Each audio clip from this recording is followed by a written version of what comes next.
What's going on, everybody? It's KBR Sports, the best sports podcast of your 24-hour day. I'm your host, Brendan Abin, coming to you with the podcast today.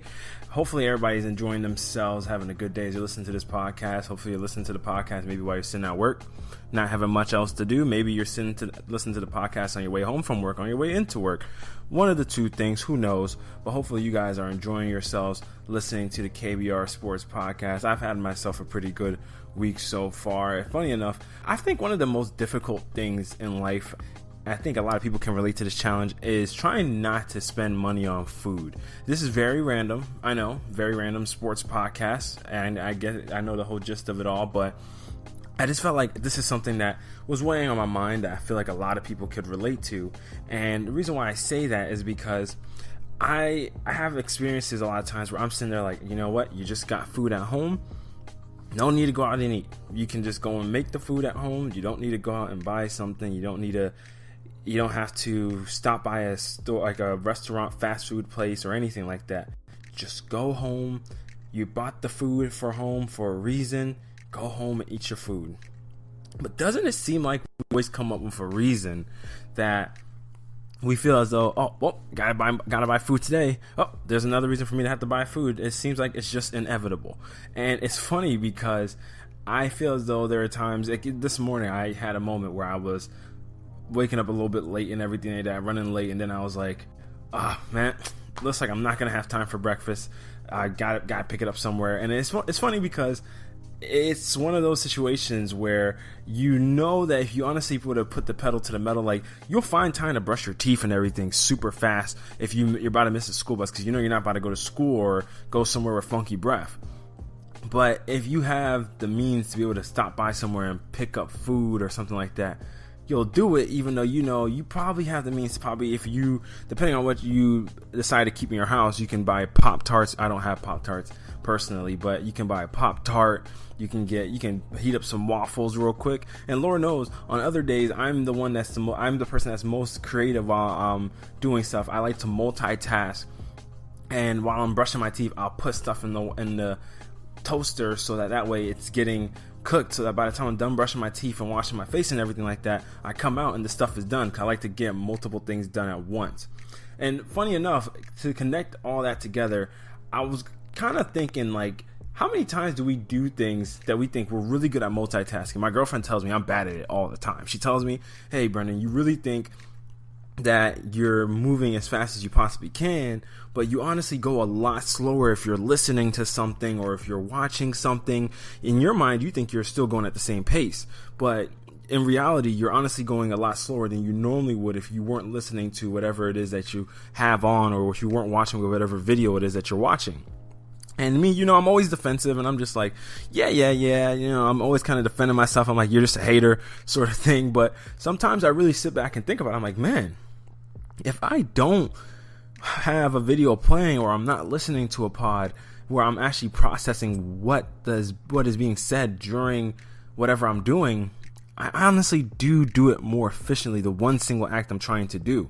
So the reason why I kind of started out with this and everything is because I'm thinking about just what it is to play in Los Angeles, and for the Lakers in particular, when you're playing basketball in Los Angeles. And I'm thinking about how a lot of times people market Los Angeles as, you know, just a place where you have Hollywood, you have so many opportunities, you have a whole array of things that you can do.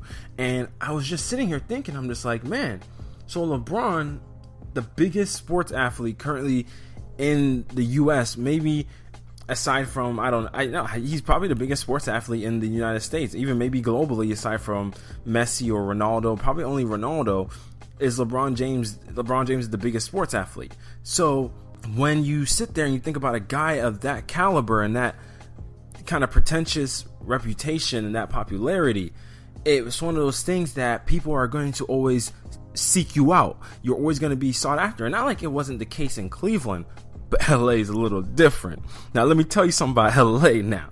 LA, they call it the City of Angels for a reason, and they have the Walk of Fame for a reason. They have the stars, all the stars and everything like that, where people have their names and everything and etched in the stars where you're walking. You see everybody's names walked along there, and it's pretty cool, especially when your name gets put in there. You feel like you have some validity to all the hard work you've done.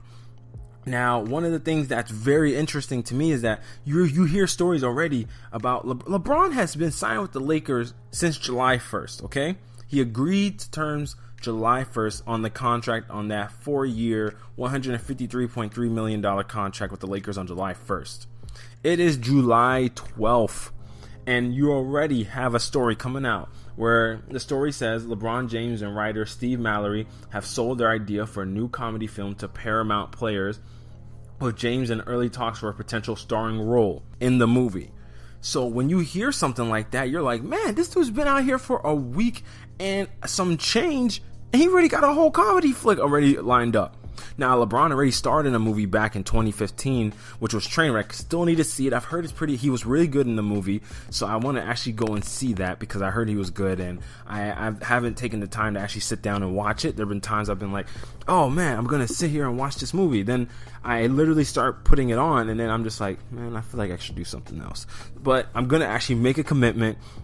I'm going to watch the movie probably over the weekend. I'm going to watch that movie. I'm going to come back and give you all a review on the movie. So if you guys want to watch it, you can watch it too, see how LeBron's acting is. But I do hear he is pretty good. I mean, he played himself in the movie. But besides that, you already see a week and a half in, the guy's already making big money moves. I mean, granted, this move was already probably in the works before his move to LA. Possibly so, because you have to agree on a lot of different things. You have to put this stuff together in order for it to be a flick that you end up selling. So obviously this was probably something that he's been had in the works for a while. But then you see a story about him being spotted at a dinner with who else? Leonardo DiCaprio? Like, this is one of those things that it's really amazing to me that I'm like, man, this man LeBron wastes no time. He gets to LA and already you see the stars starting to align around him, which is really impressive. And I honestly it's not that I have any issue with him eating with Leonardo DiCaprio, and I forget to mention Al Pacino. You know, those are two of the biggest stars in Hollywood.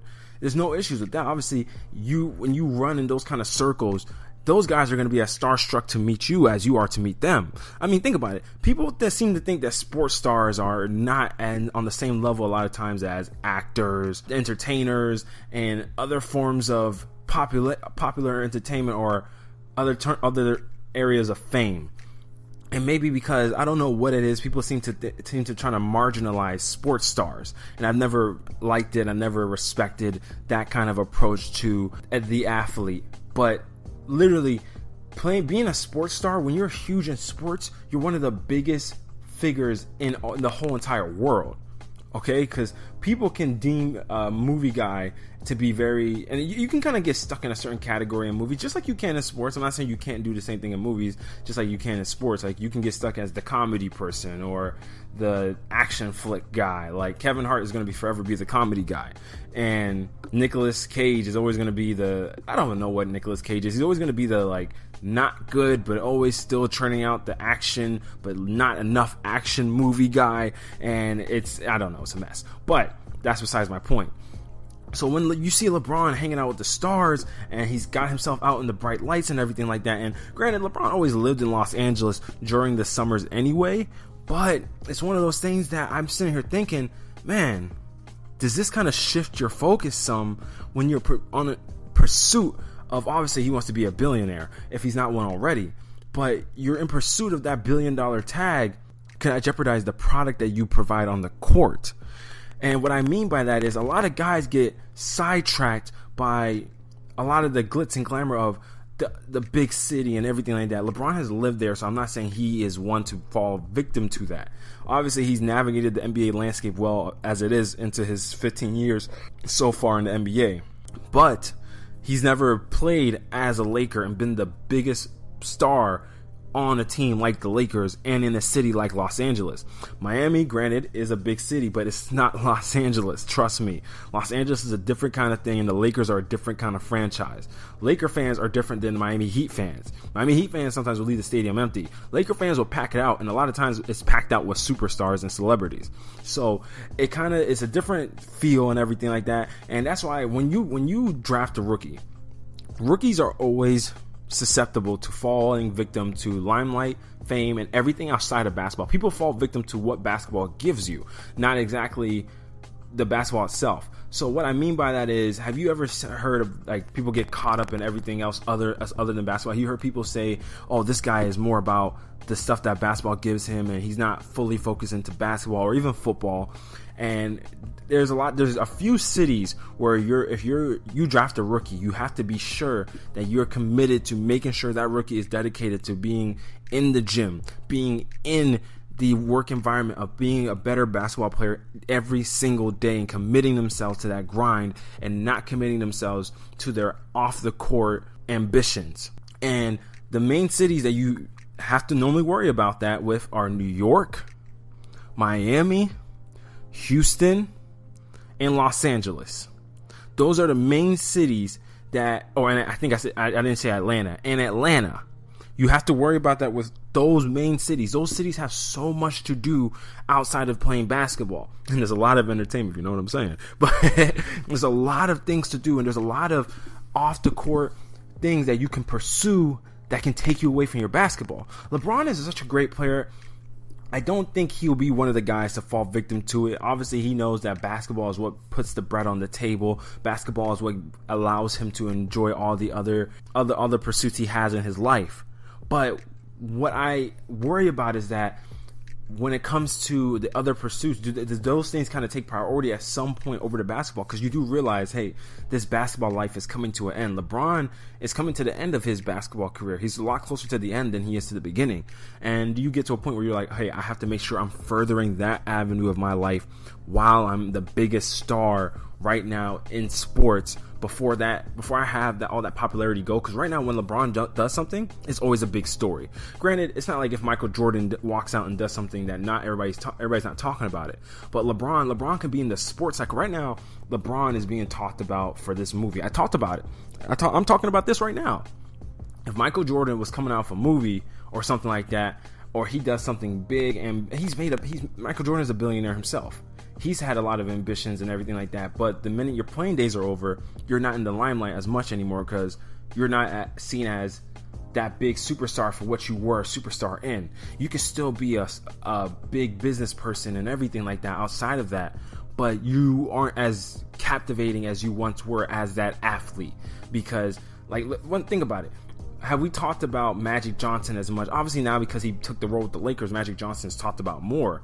But when Magic Johnson, his playing days are over and everything like that, essentially you only get brought up in conversations of greatness within your own franchise or greatness as an overall player of all time. So it's one of those situations where LeBron, obviously, he could be used. I'm not saying that he's going to be one of those guys, but I'm saying he does realize, hey, this is where I'm at my height of popularity while I'm playing, putting on these performances, when I'm being compared to Michael Jordan, Kareem, Magic, all that. And if I do anything right now, I'm the biggest star in the NBA, and everybody's going to talk about it. The NBA is the social media star-driven league. It's not like the NFL, where the league itself is what drives the NFL. NBA, everything is on social media. House of Highlights, Bleacher Report, ESPN, Sports Center, the whole nine. There are multiple basketball pages you can go follow on Instagram where they just have clips of guys mixing it up into Drew League or in different basketball rec leagues and stuff like that, where guys are playing over the summer or guys are just doing random stuff. We had a video on House of Highlights of Jimmy Butler doing Muay Thai or some kind of fencing class. Think about that for a second. That has no relation to basketball. People were just following Jimmy Butler around. Jimmy Butler isn't even the 10th biggest star in the NBA, and it was a big deal of what he was doing over the summer. I've seen more clips of Jimmy Butler and more news about Jimmy Butler than I've seen of some of the NFL's biggest stars this summer. So really take that in. Take it in how big it is to play in LA and what a difference it makes. And just what it's going to be for LeBron playing there, and just anybody that plays in a Laker uniform. It's a lot different. It's a lot different than what people are used to. But speaking of talking about the Lakers, that's something I've seen in the news a lot that's kind of had me a little peeved recently. And I don't know if I've brought it up a lot of times of what I've felt in regards to how the Lakers are building their team moving forward. I've seen people say things from a range of, what are the Lakers doing? They don't know what they're doing. They're not putting enough shooting around LeBron and all the whole nine. I'm just like, guys, what are we talking about? What in the heck are we talking about? Not enough shooting around LeBron. What? People are saying, oh, they signed Rondo, they signed Lance Stevenson, they signed JaVale McGee. None of those guys are sharp 3-point shooters. Guys, relax. Now look, they might not be sharp shooters, but isn't that the point? The problem with LeBron's Cleveland teams over the last 2 years, probably so, since the Warriors got Kevin Durant, maybe even before Kevin Durant got there, the problem with LeBron's Cavaliers teams were that they were too one-purpose driven, and they were specialists, essentially. They were specialists. So they did one thing elitely, at an elite level. Kyle Korver was a great 3-point shooter, but he wasn't the best defender. Tristan Thompson, great rebounder, great hustle guy, great defender in terms of around the rim and in terms of switching out, but he wasn't the best offensive player. The game plan every time is, if Tristan Thompson is going to make a play, and have to make a decision or shoot the ball, that's a win for the defense. And J.R. Smith, I don't know what happened to J.R. Smith. I don't even know what to describe J.R. Smith as, because he didn't shoot the 3-ball well. He didn't play good defense. J.R. Smith was a bad player this season. Let's just say that. He was just a bad player this season. But that is what the Lakers are trying not to have with this team. Rob Pelinka even talked about when people say the Lakers have a lack of shooting. Rob Pelinka, he talked about it in the press conference interview that they had earlier yesterday. He said, to me, that's a little bit of a misnomer. Shooters around the league are usually in the 38 to 42% range before turning the mirror around on our roster. If you look at last year, Josh Hart shot 40%, Brandon Ingram shot 40%, KCP had a career year, almost 39%, LeBron shot 37%, Kyle Kuzma shot 37%. So just because we didn't sign sort of the poster child shooter that is a specialist and can just make shots, we felt like we assembled a cast of guys that can really shoot the ball but also defend and be versatile. And I agree with his sentiments. The Lakers essentially are building a team that all of the load isn't pressured on LeBron. And Pelinka goes on to describe it even more. They were aiming to sign versatile playmakers. And he says, if you really study LeBron and the way he plays, and Rajon Rondo and the way he plays, these guys are so smart at creating angles and passing that the shooting windows for our other players are going to be bigger. So that's going to increase their percentages. And he's speaking truth. That is what happens when you have elite passers that can create open space for your role players. It gets them open shots, and they're going to shoot better because they're open shots. These guys have been playing on teams where maybe they weren't getting the same kind of looks, or they weren't playing with people that could create plays for them, so they had to create for themselves, and a lot of their threes and stuff are coming off the dribble. Now, I'm not saying that I'm expecting because Rondo or Lance Stevenson is playing with LeBron James that they're all of a sudden going to shoot 38% or 39% from 3-point range. But my point is that the Lakers wanted to go for a team that took the load off of LeBron's shoulders, in the sense where more than one guy can play make for the other guys. LeBron's usage rate was sky high last season. It was over 30 last year. He had to create everything for the Cleveland Cavaliers offense. And without Kyrie Irving, of course, it felt like he couldn't rest at all. There were times he felt like he had to play 48 minutes. And what is the danger of a player going into territory playing 48 minutes and stuff? Injuries.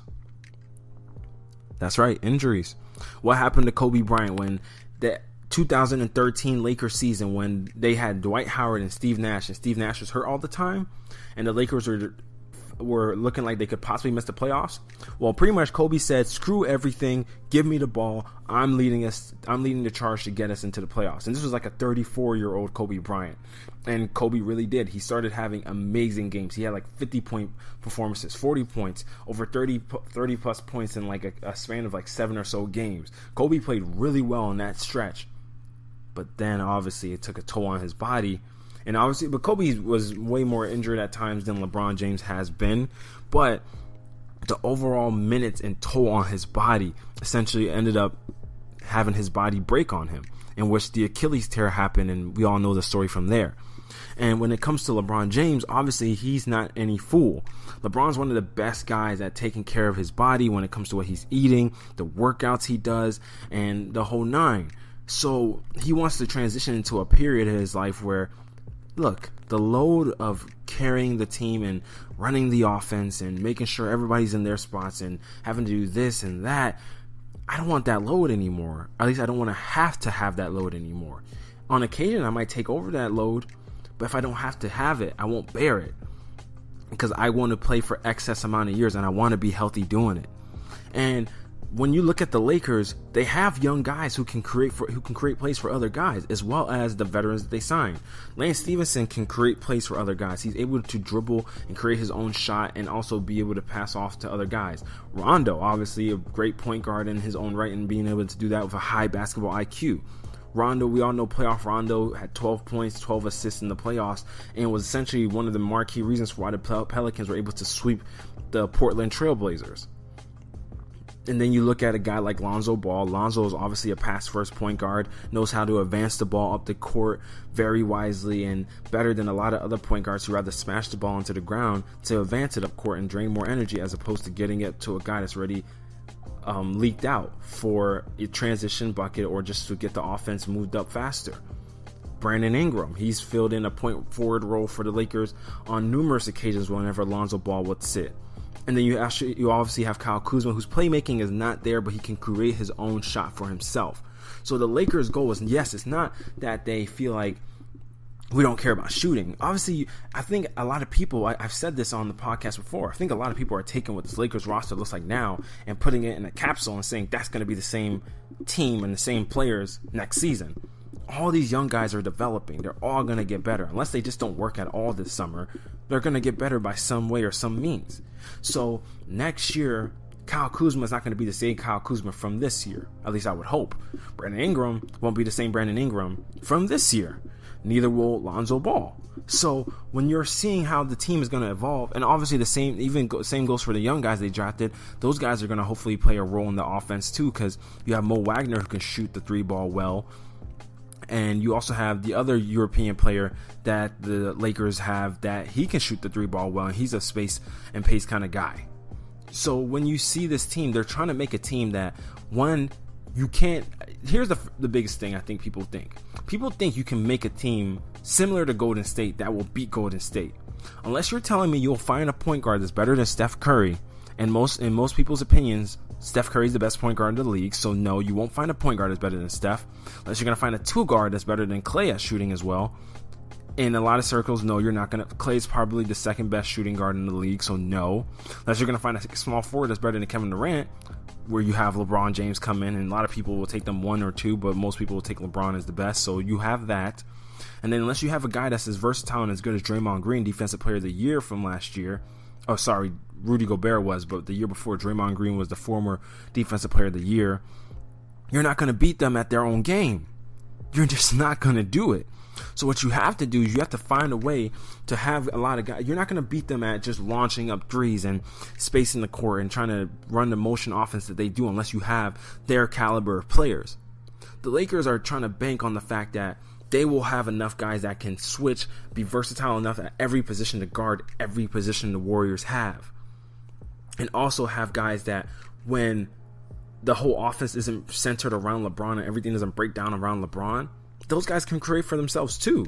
Luke Walton's offense last year incorporated some movement, pace, and also some pick and roll actions and off ball screens on the backsides and everything like that, and pin downs last year, which a lot of those pin downs came off for Brandon Ingram, Kyle Kuzma, similar to how they did for Kevin Durant and Golden State. Luke Walton has brought a Golden State-esque offense to the Lakers, but it's not completely Golden State because he knows the personnel he has. His offense is obviously more ball dominant, but it still has the same concepts. So when it comes to now, you have a guy that if you have LeBron James and the offense breaks down, and when LeBron can actually get the ball up on the wing and guys can create and be moving in the right positions, hopefully this Lakers team, obviously a lot of it comes down to the basketball IQ LeBron talked about. But I think people are really selling this team short and how good this team can be. I mean, I don't think Houston's going to be as good. They already lost Trevor Ariza and Luka Mbamute. Clint Capella hasn't already come back. They're apparently $40 million apart from each other on what they think he deserves.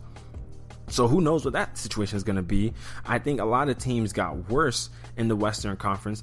The Lakers took Rajon Rondo away from the Pelicans. They lost to Marcus Cousins. So, I mean, I know they started playing better eventually without him, but it's always better to have a star on your team than to not, in my opinion. But they lost Rajon Rondo, who was arguably their one of the top three players on that team in the playoffs. Then you look at other teams. You have Portland. Who knows? Portland, their ceiling is the regular season. They're not going to beat a team like the Rockets, Utah, or the Pelicans in the playoffs. They're just not going to do it. Their winning situation, their other players, aside from Damian Lillard and CJ McCollum, just aren't good enough. It's just not. The one team that might be a sleeper for a lot of people is the Oklahoma City Thunder. But what are the Timberwolves going to do? Apparently, they have guys that are beefing in the core of their stars, and Jimmy Butler, Andrew Wiggins, and Karl-Anthony Towns. So we don't even know what that situation is going to be. So it's so interesting. I think really people are really selling the Lakers short. Now, I don't think it's not like the Lakers added LeBron, so they're on the level of Golden State. But I think they're right there in the pack with all the other teams. And I think Houston came back to the pack with losing Trevor Ariza and Luka Bonmute. People really underrate how good Trevor Ariza and Luka Bonmute were for those guys. Having a really good 3-and-D, those are the kind of guys you need to beat a Golden State. They're the kind of guys. And the Lakers are banking that, hey, we have Brandon Ingram, we have Kyle Kuzma, we have all the other guys. And guess what? We're hoping that those guys can be better than what even Trevor Ariza and those other guys are. And they've already shown the potential to be better because they can play, they can create for their own and everything. So that's what the Lakers are banking on. And they're banking on having young guys that can develop as LeBron is declining, so that when they're increasing in skill, basketball IQ, and actual talent and everything like that, that they'll still stay leveled out because LeBron will still be good enough as a player that they'll still remain a championship team. And speaking of LeBron, I mean, I think it's very interesting just the sentiments of how everybody talks about the Eastern Conference and everything like that, because I think everything that gets talked about recently has been about the Western Conference. Everybody's talking about the Lakers, Golden State, and the focus has been all about, oh man, what's going to happen in the Western Conference, but nobody talks about the East. So I'm definitely going to get to that right after I take this first break to talk about Fanatics. I know everybody wants to get ready for sports season, and everybody's looking at different websites. Where should I get my stuff from? I don't know where I should buy this and that from. I can rely on Fanatics. I mean, Fanatics has always done me right. I always get my apparel and my sports memorabilia from there. They always have the best options to choose from, because essentially everything that's on the other sites is on Fanatics anyway. If I'm looking for a Derek Carr jersey, or if I'm looking for an Aaron Rodgers jersey, LeBron James Lakers jersey, Fanatics is definitely the place I'm going to go to, because they have it all. They're one of the first places to always get everything there. So if you guys ever want to find something that you need and your suits your sports needs, I definitely think you guys should check out Fanatics. And if you ever want to get discounts on your orders and on any items you're looking for, give a call to 954-507-6928. Definitely, guys, Fanatics is where I would go for all my sports apparel and memorabilia needs. But getting back to what I was saying before about the Eastern Conference, I think it was funny listening today. I heard a lot of people ripping into Danny Ainge today about his comments about LeBron James leaving the conference. And it is different because the Eastern Conference for the past 8 years has been the LeBron Conference. He's been the only consistent thing in an Eastern Conference Finals over the past 8 years. But when people ask Danny Ainge about how he feels about LeBron not going to be in the Eastern Conference anymore, he said this: "What do I care about the Eastern Conference? I don't really care about that. We're trying to win championships, and you still have to play LeBron." I think that there's a lot of good teams in the East that get undersold a little bit. I think Washington and Milwaukee is an upcoming team, and Toronto was the best team in the conference last year during the regular season. I think they're going to be a fantastic team. So the East is going to be tough. Now, I do think, Danny, come on, man. Danny, come on. You're lying a little bit, man. I know you got to be happy that LeBron's not going to be in the East anymore, man. I know you're happy, Danny. Come on, just say it. But I think he's getting a lot of flack because people are saying, oh, Danny's being dishonest. How is he not just, like, obviously you're happy that LeBron's not in the conference anymore. But guys, I think you were missing something key that he said in his comments. Literally, he said, we're trying to win championships and you still have to play LeBron. So he's giving credence to the fact that LeBron is still a threat in the Western Conference, despite the fact that he's left the East. Maybe outline the fact that you could see LeBron in the finals down the road. Lakers-Celtics finals. Who knows? But he's not. It's not exactly that he's not excited that LeBron. But what do people expect him to say? Oh yeah, we were never gonna get through that guy. When obviously he feels as though maybe his team possibly would have won the Eastern Conference this year if Kyrie Irving and Gordon Hayward wouldn't have gotten hurt. I think that has something to do with it. But I think a lot of people are trying to say Danny Ainge is lying, he's not being truthful and everything like that. But no, he's selling himself short if he's admitting to the fact that one player is essentially what has been keeping his team out of the the finals. And even though that has been true over the past few years, a lot of it was due to the injury of the star players on his own team. So I don't think Danny Ainge truthfully feels as though, if we had Kyrie and Gordon Hayward, LeBron would have went to his 8th straight finals. I don't think that would have been the case if that's what Danny Ainge is saying. It's not any slight to LeBron, or like he's not trying to show any respect or reverence to the dominance LeBron has displayed over the past 8 years, but it's just that he's not going to roll over and act like his team didn't have any chances of possibly knocking LeBron's teams out of the finals. I mean, or out of the Eastern Conference. I mean, think about every time they went up against each other, aside from maybe this year. At what point did you ever say the Celtics should be beating the Cavaliers to get to the finals? At what point did you say the Celtics should beat the Heat and get to the finals? From the moment LeBron went to Miami, when did you ever think the Celtics were going to beat them to make it to the finals? Never, right? Never did you think, ever since LeBron formed a super team, that he was going to end up losing and not making it to the finals. This probably was the one year you thought LeBron was vulnerable, but this was the one year the Celtics were also vulnerable. So it makes sense why Danny Ainge has that kind of energy that he has. And obviously he's going to pay respect to the other teams in the Eastern Conference because that's his competition this year. He's not playing LeBron in the Eastern Conference anymore. He's playing Milwaukee. He's playing Toronto. He's playing Washington. And Toronto was one team that had a better record than his team last year. And he didn't have to face them in the playoffs, so he doesn't know what it's like to play against the Toronto Raptors in the playoffs, devoid of LeBron James knocking them out. So it will be interesting. I don't think Danny deserves the level of flack he got for his comments. I think people should take a step back and actually analyze the comments deeper and kind of take them, because even the Milwaukee Bucks took those guys 7 games last year in the playoffs when they didn't have Kyrie or Gordon Hayward. So he obviously is paying reference to them because he's only assuming that they'll get better. Giannis Antetokounmpo is only going to get better. And the Washington Wizards just signed Dwight Howard, and they got Jeff Green from the Cavs. So you can imagine that team, hopefully, you would hope, is going to get better. So I don't see what the angst and everything with Danny Ainge's comments that people felt as though they were so just unheard of and they were obscene. Like I don't get it. I'm not entirely for it. I just never fully understood it. Like, I know LeBron has had his reign over the Eastern Conference for the past 8 years. Yes, no doubt. But the Celtics have been right there each year. You could arguably argue, but you could argue that if LeBron never went to a super team, how many more finals could the Celtics have went to? Think about it.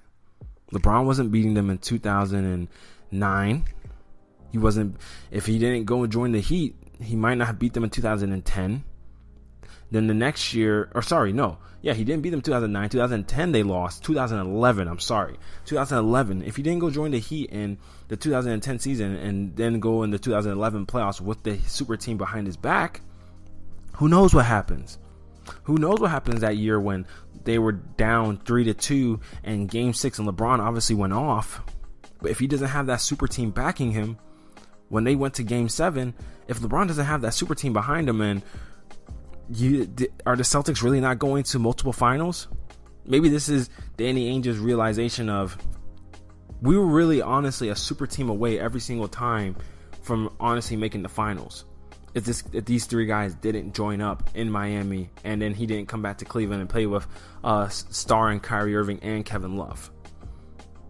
I mean, really think about it, guys. But all right, y'all, that's going to be it for tonight's podcast. It's the KBR Sports Podcast, the best sports podcast of your 24-hour day with Brendan Abbin. Remember, if you ever wanted a central location where you can find all Brendan Abbin content, you can find that at my new website, brendanabbin.com, which has episodes of the podcast, my blog, and other content you can only find on brendanabbin.com. So make sure you go check it out. And also follow and subscribe to the KBR Sports Podcast on Rabble TV, Spreaker, SoundCloud, iTunes, and YouTube. That way you'll receive notifications whenever the KBR Sports Podcast is streaming live or when a new episode is posted. But also follow the KBR Sports Podcast on Twitter, where links, topics, and podcast updates are tweeted. And finally, most importantly, y'all, make sure you comment, like, and share your favorite KBR Sports episodes to give your opinions on any topic to show your support for the show. because I know people listen to that. I know y'all literally will tell me stuff. I'll see comments and stuff. Now go share it. I appreciate all the different feelings and stuff y'all have about different topics. Yeah, I want to hear all that. But share the podcast, because it kind of falls on deaf ears if it stays within a niche community. And as great as I love having the community and following we do have, spread it out, to get the word out, guys. Get it out there. Because as much as you might think whatever I say is as knowledgeable and as factual it is as possible. Obviously, somebody else might disagree, but somebody else might also think it's a great take. I think a lot of the guys I listen to on TV and different podcasts and stuff, some of them I think they're dead wrong, but I love listening to them because they provide a take that I didn't think about and a different way to argue their take as well. So guys, make sure you please go and share the podcast, and make sure you do comment and like so I can get your opinions on different podcast topics. All right, y'all. Everybody have a great day. I am out.